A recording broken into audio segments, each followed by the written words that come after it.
Welcome everyone. Thank you for joining me today. About 2.5 weeks ago, I jumped on a Zoom meeting with coaches Ashley Ellich and Lena Marie Gilbert to talk about the launch of their 6-week program called the Single Girls Kit. The three of us had jumped on Zoom. We invited you to join us, and for those of you that could not join us, we streamed live on YouTube. We did a Wine Wednesday where we talked about dating drama and how to find a high caliber and quality man, as well as what red flags to look for on a first date or when first meeting someone, maybe the first couple of dates. If you missed that video, you can get to it in the drop-down box below or on the corresponding blog post, which is the first link in the drop-down box. You will also want to reference the whole library of videos that I'm sharing in the drop-down because they are going to pertain to everything that I share with you today. So in that Wine Wednesday on Zoom, I had shared my 10 tips to finding a high caliber and quality man and what red flags to look for. Well, I thought today I would share those 10 tips with you. Now, bear in mind, I have not been on the dating scene in many years. I've been married for 28 years, but I can share with you that if I had to be out on the dating scene today at 49 years old, let's say I was divorced or widowed, I know exactly what my standards are. I know exactly what I would be looking for, and it would be a high caliber and quality man because I'm a high caliber and quality lady, and I feel that like attracts like. High integrity seeks high integrity, and low quality will find lower quality. So these tips may not apply to you. I could step on some people's toes, but I get to choose what serves me just as you get to choose what serves you. You could be in a different place in your life. Maybe you don't have a lot of confidence in yourself either, and that can always play a role in some of the deciding factors of whether you are going to go out on a second date. So let's dive into the tips, and you take what applies to you. If something doesn't, don't worry about it. No big deal. We all know what we are looking for in someone, and we all know what serves us and what does not. All right. Tip number 1, know and define what your negotiables and non-negotiables are. Make a promise to yourself that you will not settle or sway from the boundaries that you have placed on yourself. I will give you an example. If it is important to you that the man that you meet is a Christian, if that is important to you, no shame. That is a non-negotiable. That means that you would not even go out with a gentleman that's not Christian. You would never get yourself in that position. Let's say you're young. Let's say you're 23, 24, and it is your goal, and it's a non-negotiable, that the man that you meet cannot have been married before or have children. You do get to choose that. You're young. There's nothing wrong with that. Stick to it. That means you would never even go out with a divorced man that has children. Now, not everyone is going to have the same negotiables and non-negotiables as you, and that is okay. I am very clear on what my non-negotiables are, which means I would never even go out on that first date. Why put myself in that position? Because you would risk perhaps having feelings for that person. And you may have some things down the road that really show up that didn't serve you. And if you would have stuck to the boundaries you put for yourself in the first place, you would never be there. Tip number 2, if he sends you any messages of any sort pertaining to sex or body parts, this is unacceptable. If you are a high caliber lady seeking a high caliber man, you are above this type of behavior. Yes, I am above that type of behavior. You have to decide for yourself if you are. If he is talking to you about sex and you haven't even went out on the first date, or you're on the first date, may I ask you, did it occur that he could be talking this way to several other women? I know for me it would be a red flag. Sending body parts? No, completely unacceptable. Clearly we know all that he cares about. Well, that doesn't serve me. High integrity seeks high integrity, and low quality generally will find low quality. Number 3, watch how much he drinks and how fast he pounds those drinks. This is a big indicator of whether he controls his alcohol. If he can't control his alcohol, what else can't he control? Maybe his temper? How about money? The list can go on and on. This is a biggie for me. I just won't. Nope, not willing to go there. If I see that he is pounding the drinks on a first date when we should be going above and beyond to try to make a good impact or a good impression, a positive impression, this isn't going to set well with me, because it is an indicator that if you can't manage your alcohol, I do have to question what other areas of your life can you not manage.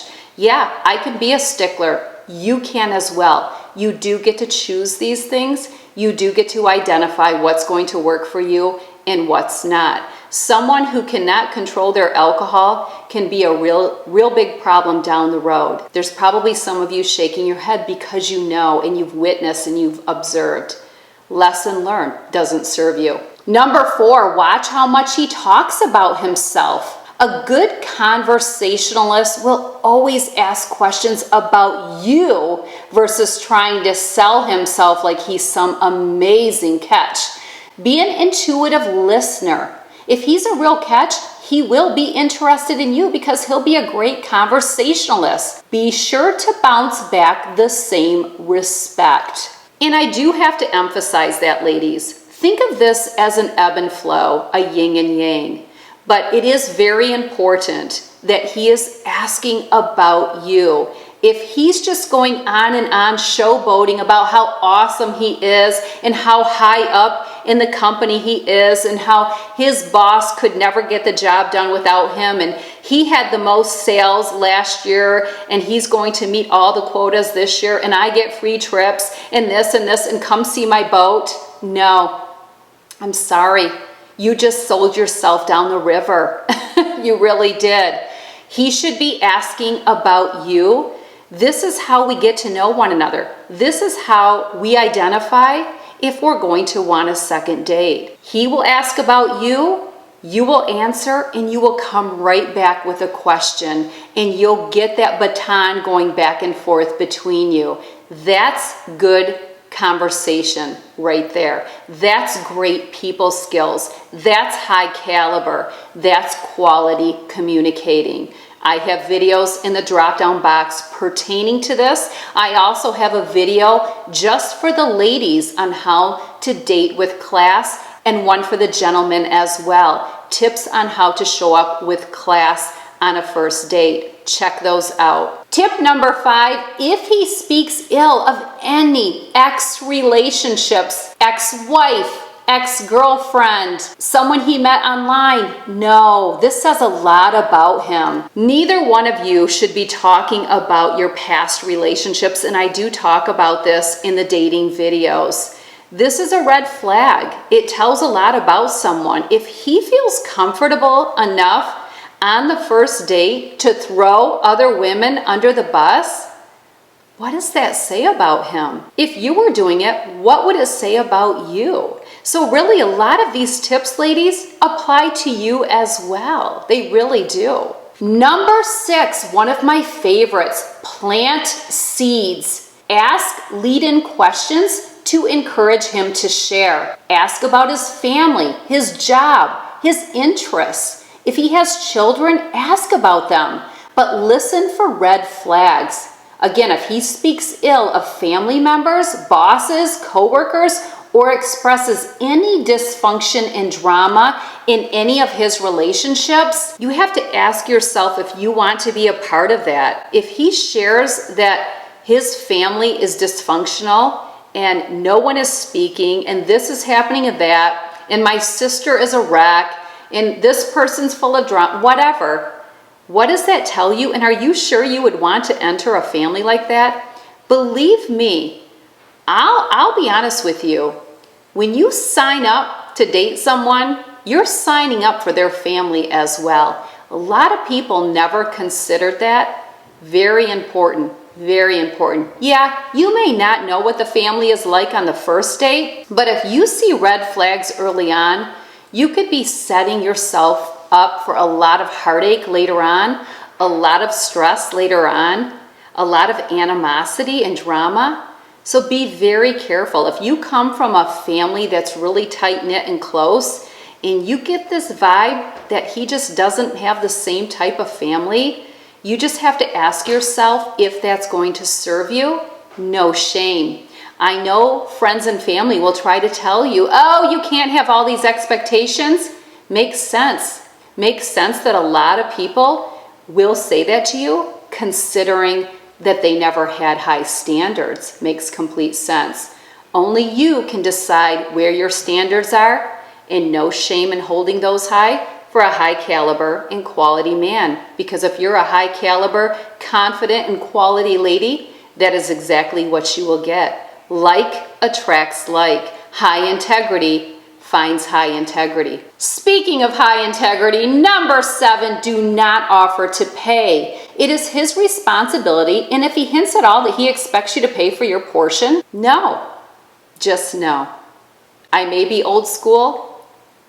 That's okay. I get to be. Now, it's different when you've been dating for a while, and let's say you go to an all-day sporting event. And those can be quite pricey. It's just pricey to even get in, let alone every time you go up to get an adult beverage or get something to eat. That's a little different. I think it's nice. It's a nice gesture to, if he's going to hit the restroom, you go over and you get yourself and him a couple drinks. I think that's really nice. But first date, he always pays. Always.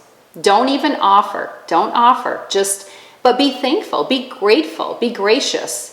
And make sure you show that, because a high quality woman will. Number 8, watch how he treats the wait staff. This paints the picture of whether he has good social skills, interpersonal skills, respect for others, and if he comes from a background of good manners. If he complains about anything on the first date, imagine what he will be like on the 10th date. Yes, complaining on the first date about the waitress, the food, or anything else, just unacceptable. Sometimes we get meals that don't taste that great, but I do believe the first date is not when you want to share it.